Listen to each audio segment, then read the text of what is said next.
శుభములు కలుగు నీకు.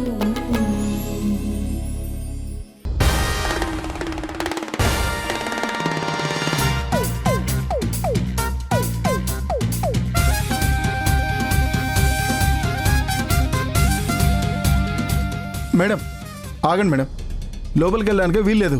ఏయ్ అట్లే కుదరదు మేడం. ఏయ్ నేనెవరో తెలుసా? మీ చరణ్ సార్కి కాబోయే భార్యని. తెలుసు మేడం, అందుకే మీరు వస్తే లోపలికి పంపించొద్దని సారే చెప్పారు. రేయ్ నోరు మూసుకొని తప్పుకుంటావా లేదా?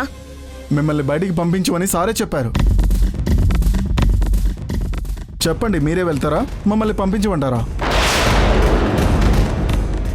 నిన్ను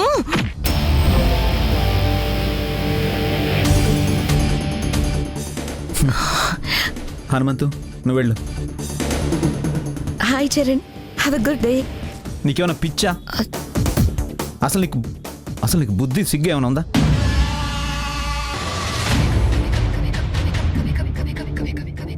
నా మనిషిని కొట్టబోయి నన్ను ప్లెజెంట్గా పలకరిస్తావా?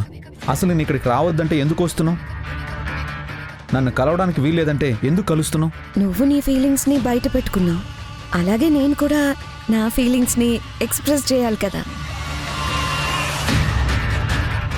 నా ఫీలింగ్స్ నీ మీదే ఉన్నాయి కాబట్టి నేను ఎక్కడుంటే అక్కడికి వచ్చే తీరాలి. వస్తాను కూడా. నువ్వు రావడం నాకు ఇష్టం లేదు. నీ ఫేస్ చూడడం కూడా ఇష్టం లేదు. నీకు ఇష్టం ఉన్నా లేకపోయినా, నువ్వు వద్దన్నా ఒప్పుకున్నా నేను నిన్ను కలిసి తీరుతాను. ఎందుకో తెలుసా, ఏ మనిషినైనా చూడగానే ప్రేమ పుట్టదు.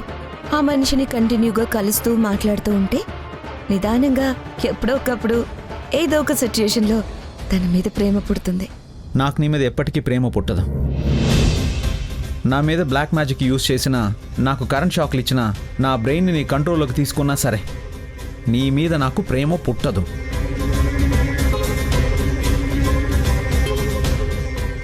నీకో విషయం చెప్పనా? ఎక్కడో అమెరికాలో అమ్మాయి, ఎక్కడో ఇండియాలో అబ్బాయి పెళ్లి చూపుల్లో చూసుకుంటారు, పెళ్లి చేసుకుంటారు. అప్పుడు వాళ్ళకి ఒకరి మీద ఒకరికి ప్రేమ ఉండదు. కానీ కొన్ని రోజులకి వాళ్ళిద్దరి మధ్య ప్రేమ పుడుతుంది. వాళ్ళకి పిల్లలు కూడా పుడతారు. వాళ్ళు కాటికెళ్లే వరకు కలిసే ఉంటారు. సేమ్ మన పరిస్థితి కూడా అంతే. ఇవాళ నీకు నేనంటే అసహ్యం, కోపం, కానీ రోజు నన్ను చూస్తూ నాతో మాట్లాడుతూ ఉంటే నాలో ఎంత ప్రేమ ఉందో నీకు అర్థమవుతుంది. నీ మైండ్లో నేను ప్రింట్ అయిపోయాక అప్పుడు నీ ద్వేషం ప్రేమగా మారుతుంది. నీ నోటి నుంచి ఐ లవ్ యూ అనే మాట వస్తుంది. సో నీకు నా మీద ప్రేమ పుట్టడానికి, నీకు నా ప్రేమని అనుక్షణం గుర్తు చేయడానికి ఇక నుంచి నా గుర్తుగా నీకు రోజు ఏదో ఒక గిఫ్ట్ ఇస్తూనే ఉంటాను. అలా ఇవ్వడానికి తెచ్చిందే ఈ బొకే.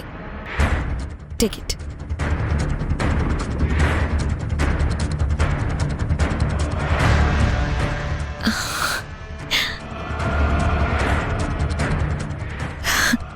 Thank you. నువ్వు చెప్పింది నిజమే.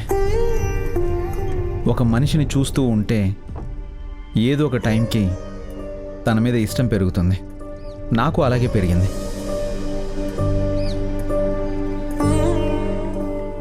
ఓ మనిషి మీద తన కోసం చచ్చిపోయేంత ఇష్టం పెరిగింది. ఆ మనిషి కోసం ఎవరినైనా చీకొట్టేంత ప్రేమ పుట్టింది. ఆ మనిషి మీద అంత ప్రేమ ఉండగా మళ్ళీ నీ మీద ప్రేమ ఎలా పుడుతుంది?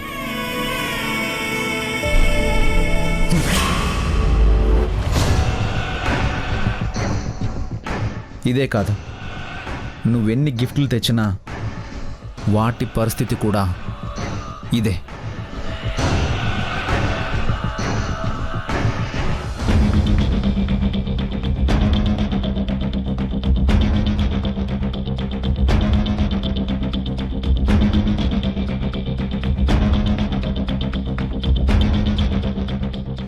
ఏంటి సంతోషపడుతున్నావా?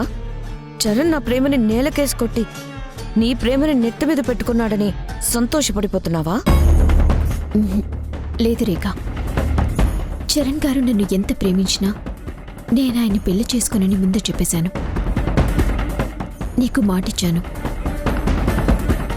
చరణ్ గారు నీకే భర్త అవుతారని. ఎలా అవుతాడు?